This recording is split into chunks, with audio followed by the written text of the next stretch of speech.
మీరు లేకపోతే ఏమవుతుంది?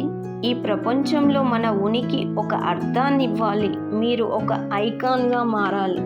మీరు లేకపోతే ఎలా అన్న భావన ఎదుటి వారిలో కలిగేలా మీరు ఎదగాలి. ఒక మహాత్మా గాంధీ, ఒక మదర్ తెరిస్సా, ఒక సుభాష్ చంద్రబోస్ ఇలాంటి వారు లేకపోతే మన ప్రపంచంలో ఎన్నో అద్భుతాలు, స్వేచ్ఛ, స్వాతంత్రాలు, సామాజిక సేవలు, అనాథలను ఆదుకునేవారు కరువయ్యేవారు. ఏమి సాధించకుండానే నేను లేకపోతే అనే ఆలోచన సరికాదు. ప్రతిరోజు గోడ కత్తుకుని ఉండే బల్లిని మనం చూస్తూనే ఉంటాం. అలాగే స్వేచ్ఛగా ఎగిరే సీతాకోకచిలుకను చూస్తూ ఉన్నాం. బల్లి సీతాకోకచిలుక రెండు మంచి ఫ్రెండ్స్.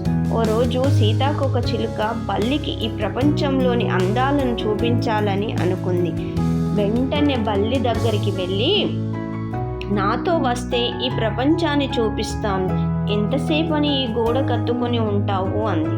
అందుకు ఆ బల్లి చెప్పిన సమాధానం, నేను వస్తే ఈ గోడ పరిస్థితి ఏమిటి? నేను సపోర్టుగా ఉండడం వల్లే ఈ గోడ కూలిపోకుండా ఉంది. నేను వస్తే నా సపోర్ట్ పోయి గోడ కూలిపోదు అంది అమాయకంగా.